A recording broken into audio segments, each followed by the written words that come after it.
What's up, everyone? I hope you're having a good one out there. We're looking at the ANDYCINE A6. This is a 5.7 inch field monitor that has a 1920 by 1080 native resolution, 460 nits of brightness with a 1400 to 1 contrast ratio.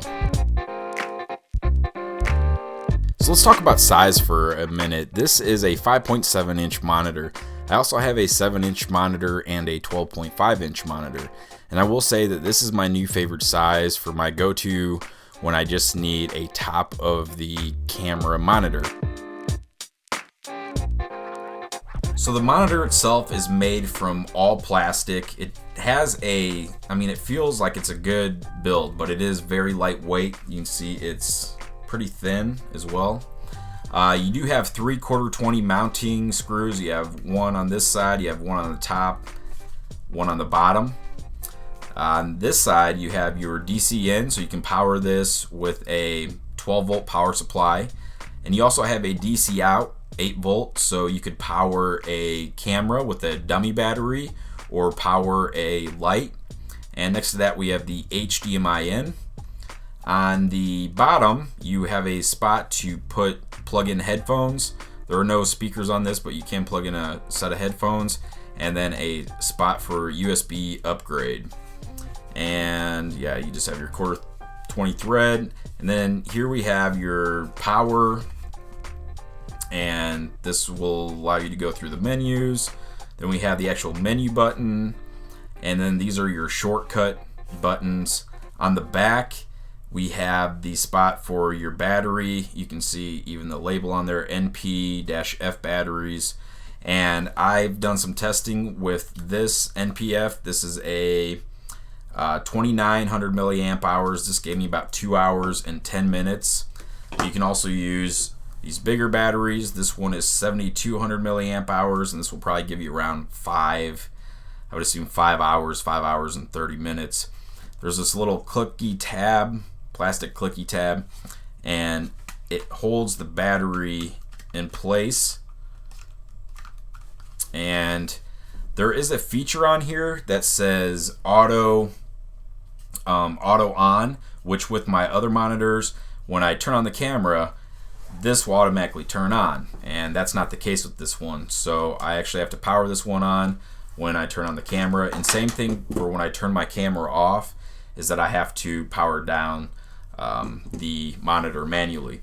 Now this is the mount that it comes with, and it just mounts here on the side, and some people like this mount and some people don't, and I think it's great. I want all my monitors to have mounts like this because I don't know, it's always level compared to using it with a ball head.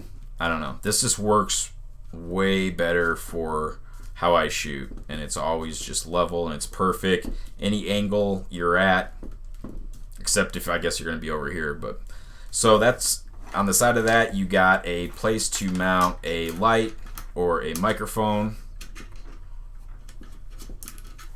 Gosh, there we go. Plug in the microphone, and then HDMI in here. And here's, if you want to attach the sun visor that comes with it, you got to put on this little adapter. It's just all plastic and just snaps on the screen. Then you can take the sun visor, which is Velcro. This does a good job too of giving you a clear picture in the sun. And then, now usually when I would turn on my camera, the monitor would turn on, or at least my other monitors do that. And this one does not do that. Sorry, I have to take this off real quick, it's bothering me. There we go. So manually powered on.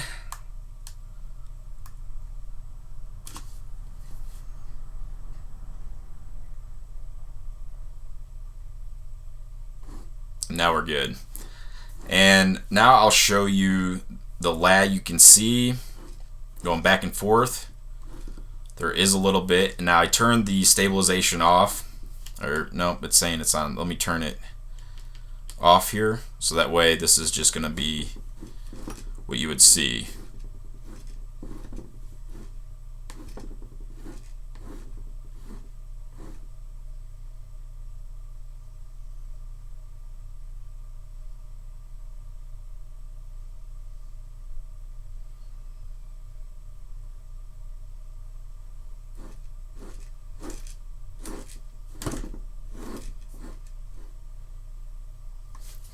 So as for viewing angle, it looks good. I mean, it looks good. I was out in some super bright, it was really bright out. Had no problem seeing the screen, and I wasn't even using the visor here. So I think it works out really good. You got your shortcut buttons up here on the left then, and you go through them. I have them set to histogram, false color, overexposure, and that actually, usually I just see like the zebras. This is like colored zebras, so you can see them turning red.